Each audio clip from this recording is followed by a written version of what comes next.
പ്രിയപ്പെട്ട കുട്ടികളെ, good morning. നമ്മൾ കഴിഞ്ഞ ദിവസം പറഞ്ഞിരുന്നത് നിങ്ങൾക്കറിയാം. നമ്മൾ വളരെ പ്രധാനപ്പെട്ട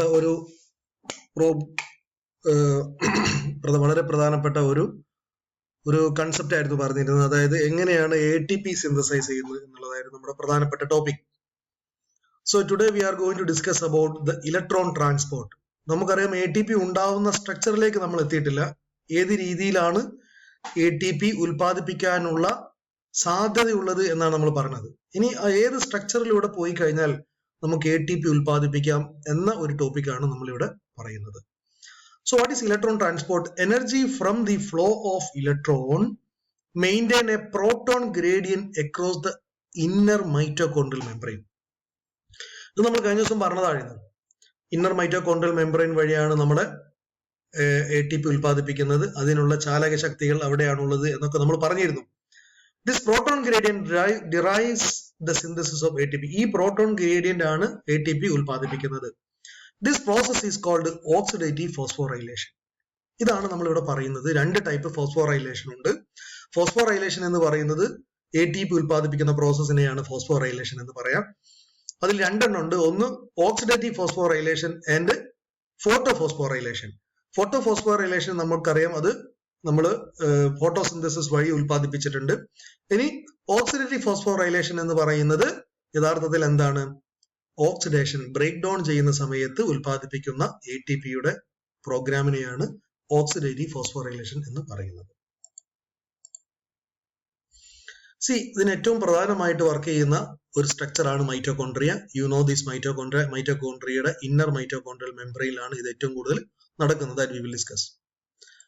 ഇതിന് വളരെ വ്യക്തമായിട്ടുള്ള ഒരു സ്ട്രക്ചർ ഉണ്ട്. ഇതാണ് ആ inner mitochondrial membrane. This is actually the mitochondria. ഈ മൈറ്റോകോൺട്രിയന്റെ ഈ പോർഷൻ ആണ് ഈ വരച്ച് കാണിച്ചിരിക്കുന്നത്. ഇതിൽ നമുക്കറിയാം പലതരത്തിലുള്ള കോംപ്ലക്സ് ഉണ്ട്. This complex actually operate the electron transport and thereby they produce ATP. ഇവിടെ നിങ്ങൾക്കറിയാം ഇതിന്റെ പ്രോട്ടോൺ ഗ്രേഡിയന്റ്. ഞാൻ കുറച്ചു മുമ്പ് പറഞ്ഞിട്ടുണ്ടായിരുന്നു എന്താണ് പ്രോട്ടോൺ ഗ്രേഡിയന്റ്. ഈ പ്രോട്ടോൺ ഗ്രേഡിയന്റ് ആണ് യഥാർത്ഥത്തിൽ ഈ പ്രോസസ്സിനെ കംപ്ലീറ്റ് കൺട്രോൾ ചെയ്യുന്നത്.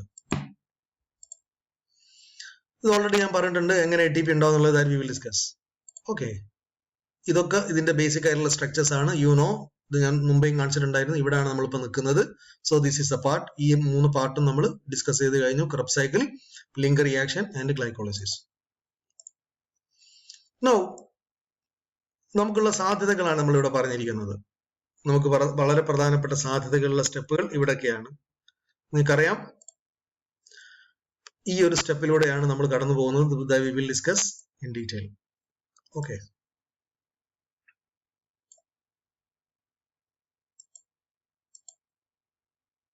ഇതൊന്നും ഞാൻ ഡീറ്റെയിലേക്ക് പോകുന്നില്ല. ഡീറ്റെയിൽ പോയി കഴിഞ്ഞാൽ നിങ്ങൾ കൺഫ്യൂഷൻ കൂടുന്നതുകൊണ്ട് ഇതൊക്കെ ഓൾറെഡി ഞാൻ പറഞ്ഞുകൊണ്ട് പിന്നെയും പറയുന്നില്ല. ഓക്കെ, നൗ എന്താണ് ഇലക്ട്രോൺ ട്രാൻസ്പോർട്ട് ചെയിൻ? നിങ്ങൾ നോക്കൂ, ഇലക്ട്രോൺ ട്രാൻസ്പോർട്ട് ചെയിനിൽ ഇത്രയും കോംപ്ലക്സുകളാണ് നമ്മളെ സംബന്ധിച്ചിടത്തോളം ഏറ്റവും സിഗ്നിഫിക്കന്റ് ആയ factor. What will happen to the electron taken up by NAD and FAD? Already നമ്മളെ ആൾക്കാരെടുത്ത്, അതായത് NADന്റെയും FADന്റെയും ഒക്കെ കയ്യിൽ ഇലക്ട്രോൺസ് ഉണ്ട്. അതിനെന്താ സംഭവിക്കുന്നത്? Electrons are carried along the ETC. Electron ഈ ETCയുടെ കൂടെ ഇങ്ങനെ പോകുന്നതാണ് പറയുന്നത്. Now the complete electron transport chain consisting of 5 important units. ഏതൊക്കെയാണ് ആ യൂണിറ്റ്? നമുക്ക് ജസ്റ്റ് ആ യൂണിറ്റിലൂടെ ഒന്ന് പോവാം. The first unit, that is NADH reductase complex. Second one, succinate dehydrogenase complex. Third one, cytochrome reductase complex. Then cytochrome C oxidative complex. ഇതാണ് വളരെ പ്രധാനപ്പെട്ട ഈ കോംപ്ലക്സുകൾ. All are protein. ഈ കോംപ്ലക്സുകളൊക്കെ പ്രോട്ടീൻ കൊണ്ട് ഉണ്ടാക്കിയതാണ്. Except ubiquinone coenzyme Q which is a lipid. അത് വളരെ important ആണ്. UGCയിൽ പരീക്ഷയ്ക്ക് ചോദിക്കുന്നതാണ്. ഈ പറയുന്ന ലിപ്പിഡ് കൊണ്ടുണ്ടാക്കിയിരിക്കുന്ന കോംപ്ലക്സ് ഏതാണെന്നുള്ളത്. So all are protein except these are made up of lipids. Cytochrome C reductase, also called DC1 complex. This is also an important question regarding the UGC exam. കുറച്ചും detail ആയി നമുക്ക് കാണാൻ പറ്റും ഈ കോംപ്ലക്സിനെ. Complex 1, complex 2, complex 3, complex 4. Complex 5 എന്ന് പറയുന്നത് ATP synthase ആണ്. The electron transport chain occurs in the inner membrane of the mitochondria. Already ഞാൻ പറഞ്ഞിട്ടുണ്ട് ഇവിടെയാണ് നമ്മുടെ ആളുള്ളത്. That is called crystal. Inner മെംബ്രെയിനിലാണ് ഈ പറയുന്ന മൈറ്റോകോൺട്രിയൽ ഇന്നർ മെംബ്രെയിനിലാണ് ഇലക്ട്രോൺ ട്രാൻസ്പോർട്ട് ചെയിൻ ഉള്ളത്. ഓരോ കോംപ്ലക്സിനും വളരെ പ്രധാനപ്പെട്ട റോൾ ഉണ്ട്. ഓരോ കോംപ്ലക്സും വളരെ വ്യക്തമായിട്ട് പ്രോട്ടോണുകൾ റിലീസ് ചെയ്യുന്നുണ്ട്. ഈ പ്രോട്ടോണിന്റെ ഗ്രേഡിയന്റിന്റെ പ്രസൻസിലാണ് ATP എന്ന് പറയുന്ന മെഷീൻ ചൂടാവുന്നത്. That we will see. ഇനി ജസ്റ്റ് ഓരോ കോംപ്ലക്സിനെ കുറിച്ച് നമ്മൾ ജസ്റ്റ് ഒന്ന് പറഞ്ഞു പോവാണ്. Protein 4 complexes are there. Protein in specific order, transfer 2 electron in specific order, protein localized in complex. Okay, localized in complexes, embedded in membrane, ease of electron transfer, electron ultimately reduce oxygen to water. Okay, already പറഞ്ഞിട്ടുണ്ട്. ഇവരെ just നമുക്ക് മാത്രമായിട്ട് ഒന്ന് കാണാം.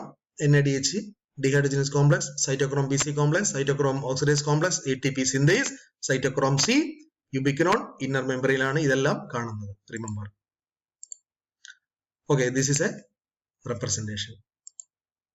നോക്കൂ നിങ്ങൾ ഇവിടെ നിങ്ങൾക്ക് എന്തെങ്കിലും ഫീൽ ചെയ്യുന്നുണ്ടോ? You can feel something. അതായത് ഇവിടെ നിന്ന് എങ്ങനെയാണ് ഇലക്ട്രോണുകൾ ട്രാൻസ്ഫർ ചെയ്തു പോകുന്നത്? ആ ട്രാൻസ്ഫർ ചെയ്തു പോകുന്നതിന്റെ ഭാഗമായിട്ട് നമുക്കൊരു കെമിക്കൽ പൊട്ടൻഷ്യൽ ക്രിയേറ്റ് ചെയ്യാൻ പറ്റും. ആ കെമിക്കൽ പൊട്ടൻഷ്യലിന്റെ ഭാഗമായിട്ടാണ് ക്രിയേറ്റ് ചെയ്യുന്നതിന്റെ ഭാഗമായിട്ടാണ് നമ്മൾ ഈ പ്രോസസ് മുഴുവനും നടക്കുന്നത്. As a result we have to get or we will produce ATP. അപ്പൊ ഈ ഒരു potential, you can see the potential. This potential is carried out in different complex by the help of this enzyme, that is NADH coenzyme Q reductase, coenzyme QH cytochrome reductase, cytochrome C oxidase, that we will see. ഓരോ കോംപ്ലക്സും just ഒന്ന് നമ്മൾ പറഞ്ഞു പോവാണ്. Detail ആയിരിക്കുന്ന കാര്യം നമ്മൾ next ക്ലാസ്സിൽ പറയും. Complex 1 has NADH binding site. NADH reductase activity ആണ് ഇത് കാരി ചെയ്യുന്നത്. NAD2 NADH നെ NAD ആക്കി മാറ്റുന്നു, that is പ്രോട്ടോൺ റിലീസ് ചെയ്യുന്നു.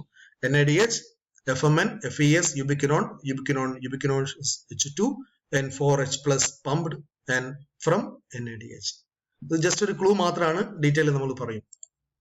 Then complex 2 succinate FAD ubiquinone contain coenzyme Q, FADH2 binding site, FAD reductase activity, FADH2 എന്താവുന്നു? FAD ആവുന്നു. അതിൽ നിന്നും അപ്പൊ NADH ൽ നിന്ന് അത് പോകുന്നു, രണ്ടാമത്തെ FADH. ഇതൊക്കെ വളരെ സിമ്പിൾ ആണ്, ഇത് വെച്ച് മാത്രം നമുക്ക് പറയാൻ പറ്റും.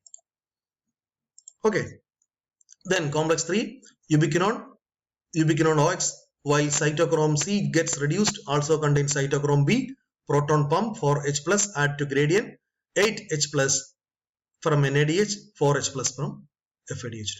This is actually the function of complex 3.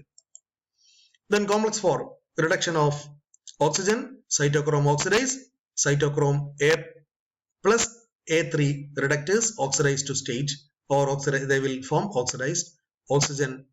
Okay, oxygen water split ചെയ്യുന്നു, oxygen release ചെയ്യുന്നു, transfer of 1 at a time of 2 oxygen, pumps 2H plus out, total of 10H plus for NADH and total of 6H plus from FADH2. Okay, so this is actually the reaction. ഓരോ reaction വളരെ clear ആയിട്ട് നമ്മൾ എഴുതിയിട്ടുണ്ട്. Then the last complex, that is called ATP synthase, that we will see, that we will discuss and describe the function in detail on this class. Okay, ഇത് ഓരോന്നും വളരെ clear ആയിട്ട് ഇവിടെ എഴുതിയിട്ടുണ്ട്. നിങ്ങൾക്ക് പരീക്ഷയ്ക്ക് വേണ്ടിയിട്ട് ജസ്റ്റ് നിങ്ങൾ നോക്കുക. ATP ഫോർമേഷൻ കെമി ഓസ്മോസിസ് തിയറി വഴിയാണ് ഇത് ഉണ്ടാവുന്നത്. ഇത്തരത്തൊക്കെ നോക്കിക്കാൻ നിങ്ങൾക്ക് കൺഫ്യൂഷൻ ഉണ്ടാവും. ഞാൻ ഇതിങ്ങനെ കാണിക്കുന്നതെന്ന് വെച്ചാൽ നമ്മൾ വളരെ ലൈറ്റ് ആയിട്ട് എടുക്കരുത് എന്നുള്ളതുകൊണ്ടാണ് ഇത്രയും ഡീറ്റെയിൽ ആയ സ്റ്റെപ്പിലേക്ക് പോകുന്നത്. Now, actually, electron transport chain is linked to ATP production. Electrons from food, അല്ലേ, നമ്മൾ കഴിക്കുന്ന ഭക്ഷണത്തിൽ നിന്ന് electrons or starch or glucose അത് ഇലക്ട്രോണിക് രൂപത്തിൽ പോയി എന്തുണ്ടാക്കുന്നു? They will create ATP. By the time they will produce water. Oxygen receives energy spent electron at the end of the electron transport chain. അപ്പോൾ ഓക്സിജന്റെ പ്രസൻസിൽ നമ്മൾ ഓക്സിജൻ അവൈലബിൾ ആവും, water split ചെയ്ത വഴി oxygen available ആവും, water available ആവുന്നുണ്ട്. ഈ ഓക്സിജന്റെ പ്രസൻസിലാണ് ഈ പറയുന്ന മുഴുവൻ പ്രോസസ്സും നടക്കുന്നത്. So we can say that it is A aerobic respiration.